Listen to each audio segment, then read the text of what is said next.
Magandang gabi po. Dinner po tayo. Meron po ako ditong, well, twist po ito sa pansit bihon.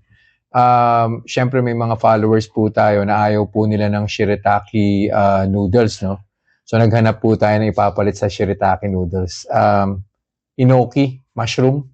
So hindi ko alam kung familiar po kayo with enoki mushroom, pero halos pareho po siya ng itsura ng bihon. Ayan, no?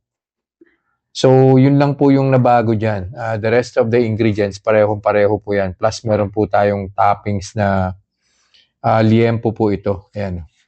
Parang fried na liempo. Yung nasa ibabaw. Kumuha na po pala ako ng baseline blood sugar. 95 po siya currently. So, kakainin ko po to and then babalik po ako after 2 hours and we'll see kung meron po bang gagawin to sa blood sugar ko.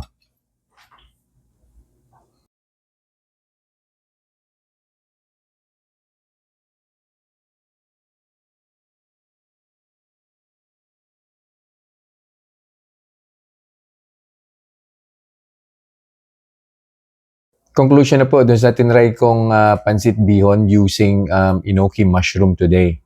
Nag-start po yung blood sugar ko, 95. First hour, nag-101 po siya. So, plus 6. Sobrang minimal naman po nung blood sugar increase na yan. Hindi ko na po tinapos yung monitoring, no? Because after 45 minutes, nag-94 na po yung blood sugar ko, which is lower than the baseline. Pero after 5 more minutes, umakyat po siya ulit na 97. Fluctuation na lang po yan ng blood sugar level. Actually, after the reading, padiretso na po yung arrow dun po sa OTAI CGM. So I'm pretty sure hindi na po gagalaw yan. Most likely in the next 5 or 10 minutes. Baka mag less than 90 pa po yung blood sugar ko. Ang recommendation, no? Well, even if you're going to search Google kung ano pong benefits ni enoki mushroom, marami po siyang benefits eh. Actually, antioxidant po yan. Plus, meron pong study about it na nakakatulong po yan sa heart. So, yung B vitamins, niacin, and then all the other good stuff, makikita nyo po yan pag sinearch nyo po sa Google. So, it's better compared to shirataki noodles. So, kung feeling niyo wala pong silbi si shirataki noodles, magandang alternative po ito, tong enoki mushroom. So, yun lang po muna for this review. I'll see you guys in the next vlog. Bye-bye. Reminders lang po, huwag pong mag-aanli. Always eat in moderation.